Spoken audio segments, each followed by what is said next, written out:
Hi guys, welcome to my channel మోనికర్ blogs. ఈ రోజుతో టీజీ పాలిసెట్లో ఉన్న ఫస్ట్ ఫేజ్ కౌన్సిలింగ్ డేటా అంతా అయిపోతుంది. అంటే రేపటి నుంచి సెకండ్ ఫేజ్ కౌన్సిలింగ్ మనకు తెలుస్తుంది. మీరు టీజీ పాలిసెట్కి వెళ్ళి గూగుల్లో టైప్ చేసి ఓపెన్ చేసినట్లయితే ఇక్కడ రివైజ్డ్ డీటెయిల్ నోటిఫికేషన్లో చూస్తే మీకు తెలుస్తుంది ఫైనల్ పేజ్. సో ఈ ఫైనల్ పేజ్లో మనకి రేపటి నుంచి 23 జూలై నుంచి మనకి సర్టిఫికేట్ వెరిఫికేషన్ ఇవన్నీ జరుగుతాయి. ఆన్లైన్ బేసిక్ ఇన్ఫర్మేషన్ నుంచి 24 నుంచి certificate verification for already slot book candidates and exercising option 25 వరకు, ఫ్రీజింగ్ 25 అయిపోద్ది అండ్ అలాట్మెంట్ 28కి అవుతుంది. పేమెంట్ చేయాలి 28, 29, రిపోర్టింగ్ ఎట్ కాలేజ్ 28 నుంచి 30 చేయాలి అండ్ క్యాండిడేట్స్ జాయినింగ్ డీటెయిల్స్ అనేది 31 మనకు తెలుస్తుంది అన్నట్టు. ఒక కాలేజీ రిపోర్ట్ చేస్తుంది యూనివర్సిటీకి. Okay, and academic section 28 July నుంచి స్టార్ట్ అయిపోతుంది. ఓరియంటేషన్ అండ్ క్లాస్ వరకు 31 నుంచి స్టార్ట్ అవుతుంది. దీని తర్వాత ఇంటర్నల్ అంటే కాలేజ్ నుంచి కాలేజీలోనే ఏదన్నా బ్రాంచ్ మీరు మారాలి అనుకుంటే ఇంటర్నల్ స్లైడింగ్కి ఇందులో నుంచి వెళ్ళొచ్చు. అంటే మీరు జాయిన్ అయిన కాలేజీలో 2nd నుంచి 3rd మధ్యలో మీరు ఆప్షన్ పెట్టుకోవచ్చు. కాలేజీలో అడిగితే మీకు తెలుస్తుంది. సో 5th అలాట్మెంట్ అవుతుంది. ఆ తర్వాత 6th నుంచి మీకు డౌన్లోడ్ చేసుకొని అలాట్మెంట్లో సేమ్ కాలేజీలో వేరే బ్రాంచ్లో కూర్చోవచ్చు. అది కాకుండా ఎవరైతే ఈ కౌన్సిలింగ్లో మిస్ అయ్యారో వాళ్ళు స్పాట్ అడ్మిషన్ వెళ్ళాలి అనుకున్నట్లయితే 5th నుంచి మనకి స్పాట్ అడ్మిషన్ అనేది 5th ఉంటుంది, 5th August. And spot admission 11th వరకు ఉంటుంది. ఇది ఒక్కొక్క కాలేజీ ఒక్కో విధంగా వాళ్ళు మనకి రిపోర్ట్ చేసుకోమని చెప్తారు. సో దీంట్లో మీరే చూసినట్లయితే సర్టిఫికేట్స్ ఎవరైతే జాయిన్ అవ్వాలనుకుంటున్నారో 2 sets ఆఫ్ జిరాక్స్ తీసుకొని అండ్ ఇక్కడ మీరు rank card, Aadhaar card, SSC equivalent memo, study certificate, TC, income certificate, EWS certificate ఉంటే వాళ్ళు క్యాస్ట్ సర్టిఫికేట్ తీసుకెళ్ళాలి. అండ్ రెసిడెన్స్ సర్టిఫికేట్ అంటే నాన్ లోకల్ వన్ లోకల్లో ఉండడానికి residence certificate, not for every one, తీసుకొని మనం జాయిన్ అవ్వాలి. సో గైస్, ఇక్కడ ఇందులో మనం చూసుకున్నట్లయితే టీజీ పాలిసెట్లో ఒక గమ్మత్తైన విషయం జరుగుతుంది. అదేంటంటే ఇన్స్టిట్యూట్ ప్రొఫైల్ మీరు ఓపెన్ చేసినట్లయితే ఇందులో మీకు కాలేజీలో హాస్టల్ ఫెసిలిటీ అనేది మనకు కనపడుతుంది. సో ఇప్పుడు నేను ఎగ్జాంపుల్గా ఆదిలాబాద్ పాలిటెక్నిక్ కాలేజ్ తీసుకున్నాను. ఇలా మీరు ఇన్స్టిట్యూట్ ప్రొఫైల్ క్లిక్ చేసిన తర్వాత టీజీ పాలిసెట్ వెబ్సైట్లో పక్కన ఓపెన్ అవుతుంది. ఇట్లా నెక్స్ట్ స్లైడ్. ఇందులో ఒక్కొక్క కాలేజ్ ఓపెన్ చేస్తే అది ఎస్జీ గవ్ పాలిటెక్నిక్ ఆదిలాబాద్ చూసుకున్నట్లయితే ఇక్కడ హాస్టల్ లేదు. That is fine. హాస్టల్ లేదు అంటే ఖచ్చితంగా అక్కడ లేనట్టే అర్థం. సో మీరు ఇక్కడ మిగతా చూసుకున్నట్లయితే మిగతా పాలిటెక్నిక్ తీసుకుందాం. ఇక్కడ బాయ్స్ హాస్టల్ అని ఉంది, CGNT government polytechnic, which is Chegunta. Okay, ఇందులో బాయ్స్ హాస్టల్ అని ఉంది. ఓన్లీ 2 బ్రాంచెస్కే ఉన్నాయి చూడండి, diploma in electrical and electronics and diploma in mechanical వాళ్ళకి. సో ఒక పాలిటెక్నిక్ కాలేజ్ చదవాలి అంటే 2 బ్రాంచెస్తో నడుస్తుందా? కష్టం కదా. అలాంటప్పుడు బాయ్స్ హాస్టల్ ఎలా మెయింటైన్ చేస్తారు? కాబట్టి దీంట్లో ఉన్న డేటా 100% రాంగ్ అన్నట్టు. గవర్నమెంట్ పాలిటెక్నిక్స్కి ఎక్కడైనా సరే బాయ్స్కి గర్ల్స్కి హాస్టల్ ఉంది అంటే 80 to 90% అన్ని కాలేజీల్లో హాస్టల్ అయితే ఉండదు.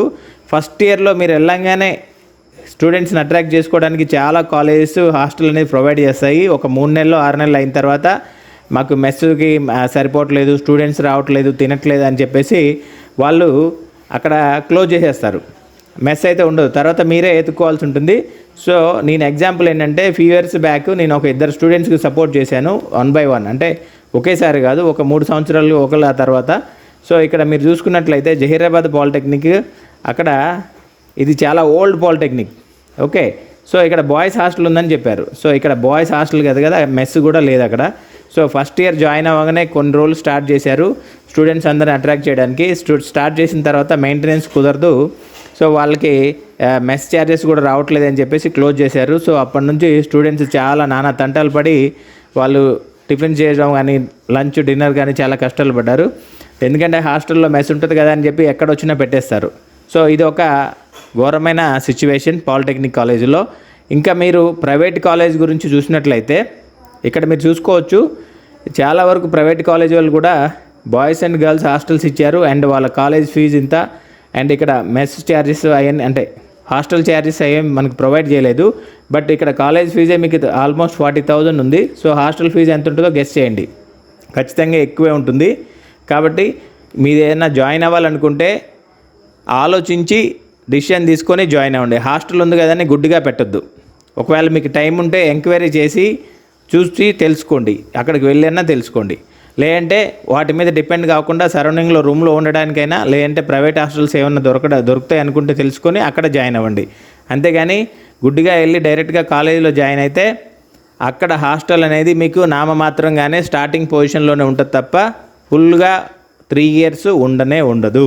సో వాటిని నమ్ముకొని వెళ్ళకండి. ఇంకా గైస్, నేను ఈ గవర్నమెంట్ కాలేజ్ లిస్ట్ కంటే ప్రైవేట్ కాలేజ్, హైదరాబాద్లో ఉన్న ప్రైవేట్ కాలేజ్ గురించి, నేను డిప్లొమా కాలేజ్ గురించి కొన్ని సంవత్సరాల క్రితం ఒక వీడియో చేశాను. ఇక్కడ మీరు చూడొచ్చు, ఈ వీడియో అంతా అదే. ఈ వీడియోలో నేను చాలా రకాలుగా ఎక్స్ప్లెయిన్ చేశాను, ఏది మంచి కాలేజ్, ఏది చెడ్డ కాలేజ్ అని కాకుండా ఏది బెస్ట్, ఏది నాన్ బెస్ట్ అని సీక్వెన్స్ వైజ్. సో ఈ డేటా వీడియో లింక్ అనేది నేను డిస్క్రిప్షన్లో ఇస్తాను, ఖచ్చితంగా ఇది చూసి తెలుసుకోండి. నెక్స్ట్ ఫేజ్కి ఎవరైనా వెళ్ళాలనుకున్నప్పుడు ప్రైవేట్ కాలేజీలో ఖచ్చితంగా ఇది మీకు యూజ్ అవుతుంది. ఎందుకంటే ఈ డేటా అనేది బీటెక్ కాలేజ్ ప్రకారం నేను క్రియేట్ చేసింది. సో ఆ డేటాకి మంచి రెస్పాన్స్ ఉంది నా వీడియోస్లో.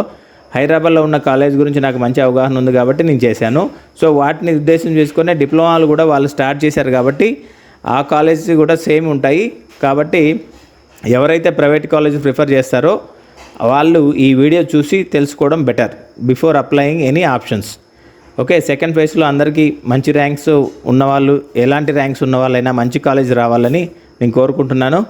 సో ఈ వీడియో కానీ మీకు నచ్చినట్లయితే లైక్ చేయండి, కామెంట్ చేయండి, షేర్ చేయండి, సబ్స్క్రైబ్ చేయండి. అండ్ అవసరం ఉన్న వాళ్ళకి ఖచ్చితంగా వీడియోని ఫార్వర్డ్ చేయండి. ప్రతి కామెంట్కి నేను రిప్లై ఇస్తాను. ఇన్స్టాగ్రామ్లో నాకు మెసేజ్ చేయండి. ఇన్స్టాగ్రామ్లో నేను ప్రతి కామెంట్కి రిప్లై ఇస్తాను. ఎనీ డౌట్ ఉన్నా నాకు కామెంట్ చేయండి, నేను రిప్లై ఇస్తాను. పాల్ సెట్ గురించి అయినా, ఎంసెట్ గురించి అయినా, whatever any education doubts. Okay, thank you so much. Bye bye guys.